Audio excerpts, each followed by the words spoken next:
First of all, to have a loose leash is super important, because if you're not choking up like that, and the leash is not tight, he's going to be, let's say his breaking point is up here, he sees another dog and he just loses it.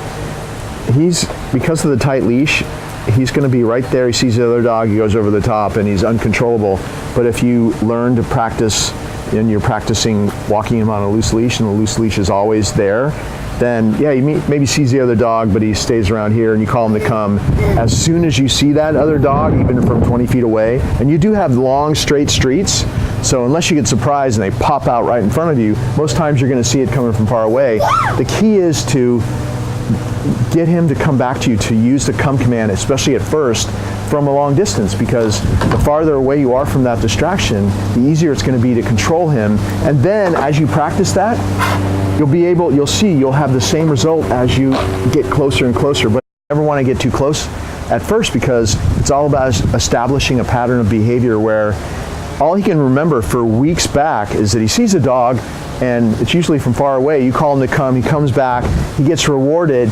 He never has a chance to get worked up and go to that state of mind where he gets crazy. And that starts to become the norm, because that's just what you do every day. And it has to do with how you handle him, of course, the management. But that's a pattern that he starts going along with after it happens that way for a while. And it depends on how consistent you are as far as how you do it. But let me just show you in general. I would first of all have a 6-foot leash, because the shorter the leash is, the more likely it's going to be tight. But even with this short, looks like it's probably a 4-foot leash. Good boy. I'm just using a little treat to kind of make him think that I'm okay, you know.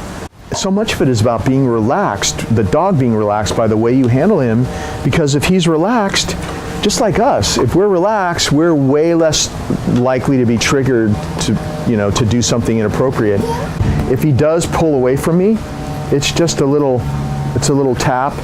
In dog training, body language is huge, so when you back away, good, he's drawn to you. If you need to get him to go somewhere, let's say a dog came out of this doorway here, okay, step into him and do it that way. Dragging him around, having a tight leash, is going to usually make him pull the other way. So the two big moves are, like let's say a dog was coming from where the camera is, around that corner there. Come, backing away with a reward, good, and drawing him like that away, because you can easily, I'll do it again. It's like, yes, but you're also establishing a pattern, a new pattern of behavior, which is to move away from the distraction instead of what happens before. He sees it, he starts wigging out, you're like, no, you can't go over there, and all that kind of stuff, and it's a big rush for him, like it's a huge thing, like, adrenaline rush, and it's an addictive behavior that will get worse as it's practiced. Every time it's practiced, it becomes more ingrained. But now we have, oh, there's one, come, and we could just go this way by turning like that, and he's on our left already, right? Right. So at first, since we know we have this issue with this dog, for the first couple of weeks, it helps you if you take him out there hungry. Bring him hungry. So he's motivated to be like, hey, I get paid when I spot that other dog and I come back and I check in. It's a whole nother job to do, and it's such a much more clear kind of work that he's doing for you. So it gives him something appropriate to do with you, and it's in a way that he loves it.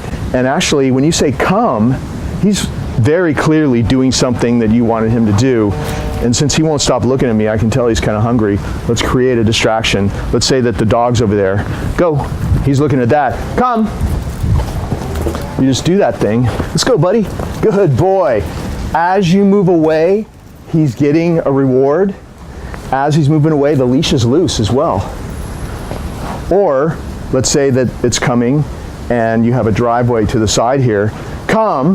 Well, let's call him away from something. In this case, it'll be that treat. Come. Up the driveway. Good. So that it passes by on the sidewalk. And as he's paying attention to you, good. And of course, we are in an area where there are no distractions. Right. It's very easy to have him do this now because there are no dogs here. And it's only me, so it's really easy to call him away from nothing or a treat, but that's how you do it. I think we're going to try to find a dog out there, and I can show you what I've been explaining.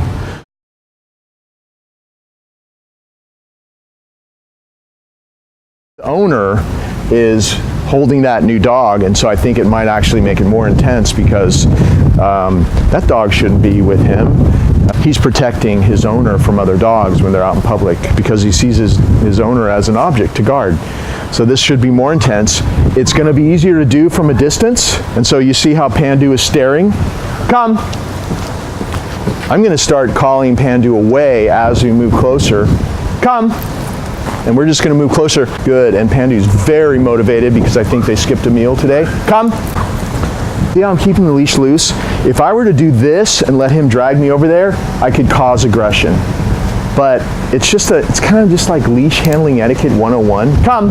They have this little prong collar on him that has rubber tips so that the metal doesn't hurt him.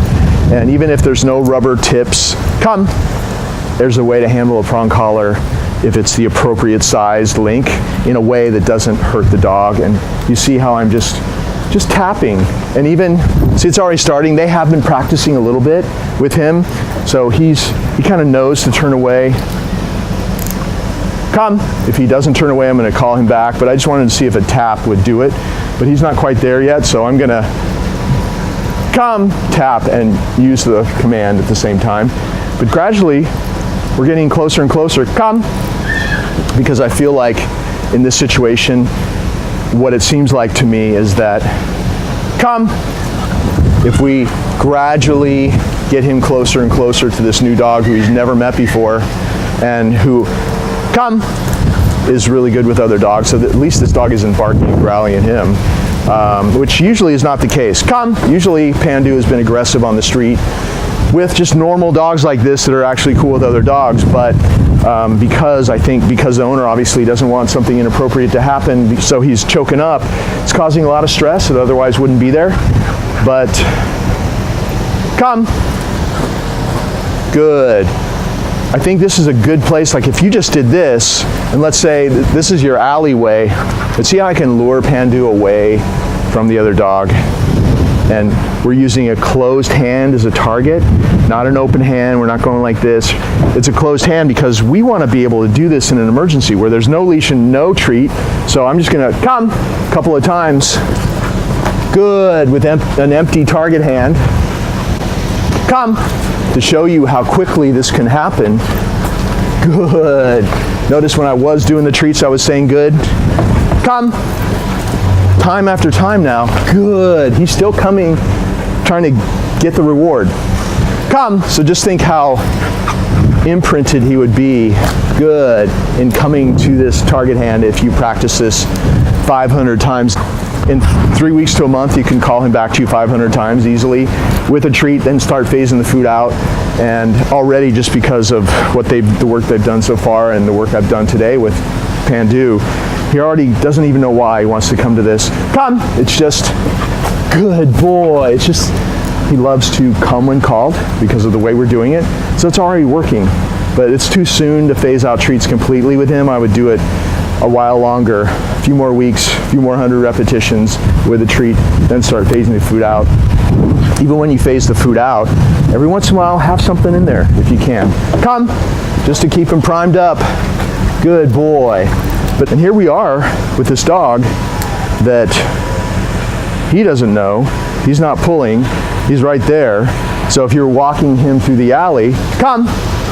You could go like this and see how I've got a handful of treats as we pass by.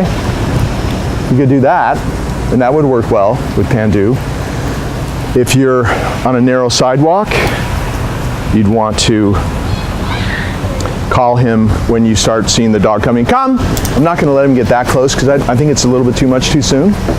But if we stopped here while he's doing well, and we practice this for a couple of days or a few days with the same dog, which we're not going to be able to do, but if you did that, every day we do this, he gets a little bit less triggerable, a little bit easier for him to be close to another dog. And notice through this whole time the leash is loose. I'm not choking up, I'm not doing that. I'm actually never using this other hand for the leash. It's just the loop is over your wrist, so you have this hand free.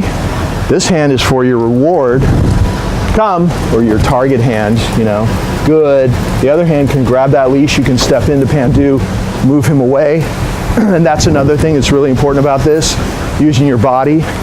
Never go like this and drag him away, because a tight leash is going to cause stress and can lead to leash aggression, which is your problem, or was your problem before at least. And if I'm going to go, let's say I'm going to go behind me, okay, I'm going to step into him and go this way, like that. I'm never going to go like this and drag him around. So use your body, and every time you do that, it gets a little bit easier to manage him in these situations. Every time you do that, it's kind of like a little dose of dominance over Pandu in a gentle but firm way that makes him feel like you're in charge in a good way without any rough stuff. It's all about body language. Backing away draws him to you. Good stuff happens when he comes to you. Stepping into him makes him feel like you're in charge. It's an easy way to get him away from something or some place without a tight leash, because when you back away, when you turn into him, the leash is loose and stays loose. So if you train with the dog on your left, which most people do, always turn left. It'll keep him next to you. The more you do that, the more he'll be used to always being at your side, the less you'll have of a loose leash. Come. Staring leads to aggression. You see how he's like staring the dog down? It's a little bit too soon. Come. For them to meet and sniff or play together. But for the first time for Pandu meeting this dog in the neighborhood where he has had a lot of leash aggression with new dogs, he's doing pretty well. Very good. Okay, let's go.